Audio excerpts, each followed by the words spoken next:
देखिए, सबसे पहले रूल नंबर 1, जिन भी सिंगुलर वर्ड्स की एंडिंग वाई से होती है, जैसे city, fly, baby, lady, story, इन वर्ड्स का जब प्लूरल बनाया जाता है तो वाई को हटा करके IES लगा देते हैं। यानी सिटी का प्लूरल हो जाएगा सिटीज, फ्लाई का फ्लाइज, बेबी का बेबीज, लेडी का लेडीज, स्टोरी का स्टोरीज। आप देख रहे हैं ना, प्लूरल जब बनाया तो IES लिख दिया। अब आ जाइए रूल नंबर 2 पे। जिन सिंगुलर वर्ड्स की एंडिंग SH से होती है, जैसे डिश, विश, ब्रश, जब इनके प्लूरल बनाए जाते हैं तो सिंपली आपको इनके एंड में ES लिख देना है। डिशेस, विशेस, ब्रशेस, इन सब के एंड में आप देख रहे हैं ES लिख दिया और ये प्लूरल बन गए। इसी तरह से रूल नंबर 3, जिन भी सिंगुलर वर्ड्स की एंडिंग CH से होती है, जैसे मैच, कैच, वॉच, इनके एंड में भी आपको ES लगा देना है और ये बन जाते हैं plural, matches, catches, watches. Rule number 4, जिन भी सिंगुलर वर्ड्स की एंडिंग X से होती है, जैसे बॉक्स, फॉक्स, टैक्स, इनको अगर सिंगुलर बनाना है तो इनके एंड में भी ES लगा देते हैं, boxes, foxes, taxes. Rule number 5, जिन भी वर्ड्स की एंडिंग डबल S से होती है, जैसे क्लास, पास, किस, अगर इनके प्लूरल बनाने हैं तो क्या करना होगा, इनके एंड में भी ES लगा देंगे, क्लासेस, पासेस, किसेस। अब आ जाते हैं रूल नंबर 6 पे। जिन सिंगुलर वर्ड्स की एंडिंग O से होती है, उनको जब हम प्लूरल बनाते हैं तो कई वर्ड्स तो ऐसे होते हैं जिनके एंड में ES लगा दें, लेकिन कई वर्ड्स ऐसे भी होते हैं जिनके एंड्स में ES नहीं बल्कि केवल S लगता है। जैसे मैं बात करूं मैंगो, अगर इसको प्लूरल बनाना है तो हम ES लगा देते हैं, मैंगोस कह देते हैं। टमाटो, जिसे हम टमाटर कहते हैं, इसका प्लूरल क्या होगा, टमाटोस। पोटैटो, इसका प्लूरल क्या है, पोटैटोस। हीरो का हीरोज। यानी इन सभी वर्ड्स के आगे हमने क्या लगाया, ES लगाया और इनको प्लूरल बना दिया। लेकिन जब हम बात करते हैं फोटो की, फोटो एक ऐसा सिंगुलर वर्ड है कि जब इसे प्लूरल बनाते हैं तो इसके बाद ES नहीं बल्कि क्या लगा देते हैं, S, फोटोस। इसी तरह से लोगो, जैसे किसी कंपनी का लोगो होता है तो बहुत सारे लोगो अगर आपको दिख रहे हैं तो आप कहेंगे लोगोस, यानी S लगा देंगे केवल। पियानो का प्लूरल पियानोस, किलो का किलोस।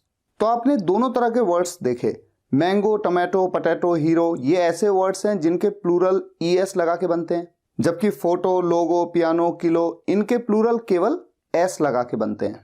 अब अगर आप मुझसे ये पूछें कि कैसे पहचानें कि कहां पर ES लगा के प्लूरल बनाएं और कहां पर S लगा के प्लूरल बनाएं, तो इसका कोई रीजन नहीं है। जिस तरह से इंग्लिश नेटिव बोलते हैं या सिंगुलर से प्लूरल बनाते हैं, बस आप ऐसा समझ लीजिए कि आपको इसी तरह से इन्हें रट लेना है। अब आ जाइए रूल नंबर 7 पे। ऐसे सिंगुलर वर्ड्स जिनकी एंडिंग FE से होती है, जैसे हाउसवाइफ, लाइफ, नाइफ, इनका अगर प्लूरल बनाना है तो आपको करना क्या होगा, FE को हटा देंगे और VES को जोड़ देंगे। हाउसवाइफ का बन गया हाउसवाइफ्स, लाइफ का लाइव्स, नाइफ का नाइफ्स। रूल नंबर 8, जिन वर्ड्स की एंडिंग F से होती है उन वर्ड्स के प्लूरल भी दो तरीके से बनते हैं, या तो VES लगाकर और या फिर केवल S लगाकर। एग्जाम्पल के तौर पे लीफ, लीफ मतलब पत्ता, इसका प्लूरल अगर हमें बनाना है तो F को हटा देंगे और VES को जोड़ देंगे और बना देंगे लीव्स। लेकिन एक वर्ड है प्रूफ, इसके एंड में भी F आ रहा है, पर यहां पर हम ऐसा नहीं करते कि F को हटा दें और VES को जोड़ दें और प्रूफ्स कह दें। इसका प्लूरल जब बनता है तो केवल आपको S जोड़ देना है और आपको कहना है प्रूफ्स। इसी तरह हैंकरचिफ, हैंकरचिफ मतलब रुमाल होता है, इसका प्लूरल जब बनाते हैं तो केवल S लगा देते हैं और कहते हैं हैंकरचिफ्स। रूल नंबर 9, कुछ ऐसे वर्ड्स होते हैं जैसे टूथ, फुट, मैन, वुमन, इन वर्ड्स में आप देख रहे हैं वॉवल्स को, डबल ओ, ए, ये जो अंदर आ रहे हैं वॉवल्स, इनको हम चेंज कर देते हैं जब इनके प्लूरल बनाए जाते हैं। यानी एक दांत को हम टूथ कहते हैं और एक से ज्यादा दांत को हम टीथ कहते हैं। फुट का बन जाता है फीट, मैन का मैन, वुमन का विमेन। है ना इंटरेस्टिंग वर्ड्स। रूल नंबर 10, अधिकतर ऐसे सिंगुलर वर्ड्स होते हैं जिनके एंड में आप बस S लगा देते हैं और उनको प्लूरल बना देते हैं, जैसे पेंसिल, बुक, मिरर, टॉय। इनको अगर आपको प्लूरल बनाना है तो सिंपली आप एस लगा देते हैं और बना देते हैं पेंसिल्स, बुक्स, मिरर्स, टॉयज। तो 90% वर्ड्स तो लगभग ऐसे ही होते हैं जिनमें आप एस लगा दें और उनको प्लूरल बना दें। अच्छा, अब मैं आपके सामने एक वर्ड रखता हूं, फिश। फिश मतलब मछली। एक मछली को तो हम फिश कहते हैं। एक से ज्यादा मछलियों को हम क्या कहते हैं, फिश या फिशेस? तो आपको जान के हैरानी होगी कि फिश का प्लूरल भी फिश होता है।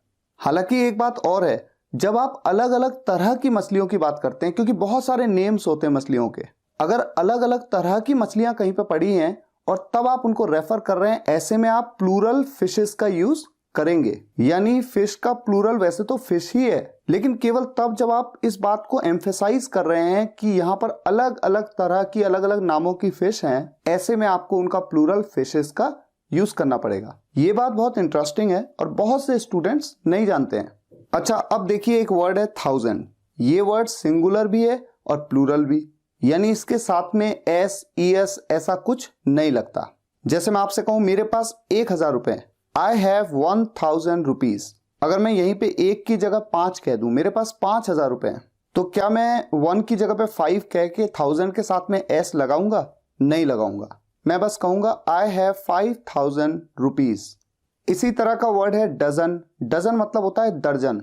मेरे पास 1 दर्जन केले हैं, आई हैव 1 डजन बनानास। और अगर मैं कहूं मेरे पास 5 दर्जन केले हैं, तो भी मैं कहूंगा आई हैव 5 डजन बनानास। यहां पर मैं डजन के साथ में एस नहीं लगाऊंगा। इसी तरह से 100 के साथ में भी एस नहीं लगता, शीप के साथ भी एस नहीं लगता। एक सेंटेंस देखिए, उसके घर में केवल 1 भेड़ थी। शीप मतलब भेड़ होता है ना। There was only 1 sheep in his house। अब अगर मुझे कहना है कि उसके घर में 5 भेड़ थी, अब 5 भेड़ कहा तो एक से ज्यादा भेड़ हो गई, तो जनरली कई स्टूडेंट्स गलती कर देते हैं और कहते हैं there were 5 sheep in his house। यहां पर ध्यान रहे कि शीप जिसका मतलब होता है भेड़, इसके साथ में एस नहीं लगता, चाहे एक की बात हो चाहे एक से ज्यादा की। अब आ जाइए एक वर्ड पे हेयर। हेयर मतलब बाल। इसके साथ में भी एस का यूज आप नहीं करते, लेकिन इसके साथ एक इंटरेस्टिंग चीज है। अगर आपको कहना है ये बाल काला है, तो कितने बालों की बात हो रही है? एक बाल की। This here is black.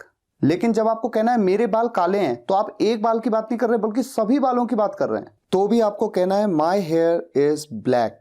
यहां पर हेयर के साथ एस नहीं लगाना है और न ही आपको हेयर को प्लूरल मान के इसकी जगह पे आर लगाना है। ये बड़ा इंटरेस्टिंग कॉन्सेप्ट है हेयर के बारे में।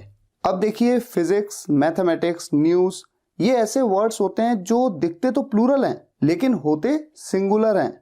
अगर मुझे कहना है फिजिक्स मेरा फेवरेट सब्जेक्ट है, physics is my favourite subject, तो यहां पर एस लगाया, आपको लगेगा ये प्लूरल तो नहीं है, लेकिन इसके साथ में आपने इज लगाया क्योंकि आपने इसे सिंगुलर ही ट्रीट किया। Mathematics is my favourite subject, यहां पर भी आपने इज लगाया क्योंकि सिंगुलर ट्रीट किया। This news is the headline of today. ये न्यूज आज की हेडलाइन है, यहां पर भी आपने इज लगाया जबकि यहां पर न्यूज एस आ रहा है, आपको लगेगा प्लूरल है लेकिन हमेशा सिंगुलर ट्रीट करते हैं। अब आ जाते हैं कुछ ऐसे वर्ड्स जैसे ट्राउजर्स, जीन्स, सीजर्स। इन वर्ड्स के एंड में हमेशा एस होता है और ये वर्ड हमेशा प्लूरल ही ट्रीट किए जाते हैं, यानी सिंगुलर तो ये ट्रीट ही नहीं किए जाते। अगर आपको कहना हो मेरी जीन्स बहुत टाइट है, तो आप कभी ऐसा नहीं कह सकते माई जीन्स इज वेरी टाइट। यहां पर आप इज लगा ही नहीं सकते, भले आप एक ही जीन्स की बात कर रहे हैं।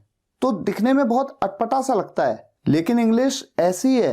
अगर आपको कहना है मेरी कैंची ब्लैक है, तो आप माई सीजर्स इज ब्लैक नहीं कहेंगे, आप कहेंगे माई सीजर्स आर ब्लैक, भले ही आप बात कर रहे हैं केवल एक कैंची की। अगर आपको कहना है मेरे पास एक जीन्स है, तो आप ऐसा नहीं कह सकते आई हैव अ जीन्स। यहां पर आप ए का यूज नहीं कर सकते, भले ही एक की बात हो रही है। आप या तो ए को हटा दें, आई हैव जीन्स, या फिर आप कह दें I have a pair of jeans, a pair of, इस तरह से आपको बोलना पड़ता है। अगर आपको कहना है मेरे पास 2 जीन्स हैं, तो भी आपको कहना होगा I have 2 pairs of jeans. मेरे पास 3 जीन्स हैं, I have 3 pairs of jeans. तो ये a pair of, 2 pairs of, 3 pairs of, ये वाला जो कॉन्सेप्ट है, इस तरह के वर्ड्स जो कि हमेशा प्लूरल ट्रीट किए जाते हैं, उनके साथ यूज करना ही होगा। अब आप मुझे इस वीडियो के कमेंट्स में ये जरूर बताइए कि जितने भी मैंने आपके सामने रूल्स रखे, रूल्स भी एक्सेप्शंस भी, उनमें से कौन से ऐसे थे जिनके बारे में आपको पहले से पता नहीं था और अब पता लग गया। आज का ये वीडियो बहुत ही इंपॉर्टेंट था क्योंकि आपने बहुत कुछ नया सीखा इस वीडियो से। और मैं आपसे रिक्वेस्ट भी करूंगा कि जब भी आप किसी भी वीडियो को देखते हैं, कोशिश करा करिए कि उसके जो इंपॉर्टेंट पॉइंट्स हैं जिनमें आपको कंफ्यूजन है, उन पॉइंट्स को आप नोट कर लें अपनी नोटबुक में, ताकि इन फ्यूचर आप रिवाइज भी कर सकें और क्विक रिवाइज कर पाएं आप। फिलहाल आज के लिए यहीं तक, मिलते हैं नेक्स्ट वीडियो लेक्चर में एक नए टॉपिक के साथ। तब तक के लिए टेक केयर, गुड बाय।